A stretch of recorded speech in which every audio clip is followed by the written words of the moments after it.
ਸ਼੍ਰੀ ਅਨੰਦਪੁਰ ਸਾਹਿਬ ਲੋਕ ਸਭਾ ਹਲਕੇ ਤੋਂ ਭਾਰਤੀ ਜਨਤਾ ਪਾਰਟੀ ਦੇ ਉਮੀਦਵਾਰ ਸੁਭਾਸ਼ ਸ਼ਰਮਾ ਦੇ ਲਈ ਚੋਣ ਪ੍ਰਚਾਰ ਕਰਦੇ ਹੋਏ ਕੁਰਾਲੀ ਦੇ ਦੁਸ਼ਹਿਰਾ ਗਰਾਊਂਡ ਵਿਖੇ ਇੱਕ ਰੈਲੀ ਨੂੰ ਸੰਬੋਧਨ ਕਰਦਿਆਂ ਰੱਖਿਆ ਮੰਤਰੀ ਰਾਜਨਾਥ ਸਿੰਘ ਨੇ ਕਿਹਾ ਕਿ ਪੰਜਾਬੀਆਂ ਨੇ ਹਰ ਪਾਰਟੀ ਨੂੰ ਅਜਮਾਇਆ ਪਰ ਸਾਰਿਆਂ ਨੇ ਉਹਨਾਂ ਨੂੰ ਧੋਖਾ ਦਿੱਤਾ। ਇਸ ਲਈ ਵੋਟਰਾਂ ਨੂੰ ਇਸ ਵਾਰ ਨਰਿੰਦਰ ਮੋਦੀ ਨੂੰ ਮੌਕਾ ਦੇਣਾ ਚਾਹੀਦਾ ਹੈ। इस मौके होर की कुछ कहते हुए रखिया मंत्री नजर आए ने, आओ सुनते हैं। सुभाष शर्मा को बोलते हुए मैंने पहली बार सुना है। सुभाष शर्मा को सुनने के बाद मैं विश्वास के साथ कह सकता हूं, यदि सुभाष शर्मा को आपने चुनकर भारत की संसद में भेजा तो आपकी समस्याओं को प्रभावी तरीके से संसद में आवाज यदि कोई दे सकता है तो आपके सुभाष शर्मा दे सकते हैं। यहां पर आम आदमी पार्टी की सरकार है। मुझे याद है कि आम आदमी पार्टी ने जब चुनाव अभियान चल रहा था तब यह कहा था कि हम पंजाब को रंगला पंजाब बनाना चाहते हैं। बहनों भाइयों, रंगला पंजाब बनाने की बात तो दूर, इसको कंगला पंजाब बना दिया। जो यह लोग कहते हैं वो कभी करते नहीं। इनके नेता ने भी अपने गुरु अन्ना हजारे को ठगा, दिल्ली की जनता को ठगा। दिल्ली की जनता से कहते रहे कि मैं जिस दिन मुख्यमंत्री बन जाऊंगा सारी शराब की दुकानें दिल्ली में बंद हो जाएंगी। गली गली में मेरे बहनों भाइयों दिल्ली में जाकर देखिए, शराब की दुकान खोलने का काम यदि किसी ने किया है, इनके नेता अरविंद केजरीवाल ने किया है। और शराब के घोटाले में ही जेल की हवा खा रहे हैं, 20 दिन के लिए बाहर आए। जो ये कहते हैं उसे ये लोग कभी करते नहीं हैं।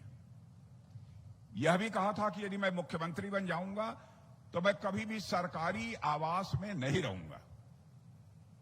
बहनों भाइयों, शीश महल बनवाया है अपने रहने के लिए सरकारी पैसे से। और आपने सुना होगा कि उसी शीश महल में जो इनका आवास है, इन्हीं की पार्टी की सांसद स्वाति मालीवाल की लात घूसों से पिटाई की गई। महिला को बाल पकड़कर जमीन पर गिराया गया। यह है इनकी पार्टी का चरित्र। जो कहते हैं वो करते नहीं। और बहनों भाइयों, मैं विश्वास के साथ कह सकता हूं, हिंदुस्तान की अकेली राजनीतिक पार्टी भारतीय जनता पार्टी है जो कहती है वह करती है।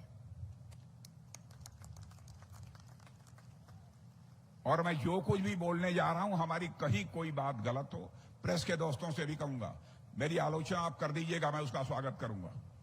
क्योंकि आज तक जो मैंने राजनीति की है अपनी जिंदगी में, जनता की आंखों में धूल झोंक कर कभी राजनीति नहीं की है, जनता की आंखों में आंख डालकर राजनीति की है।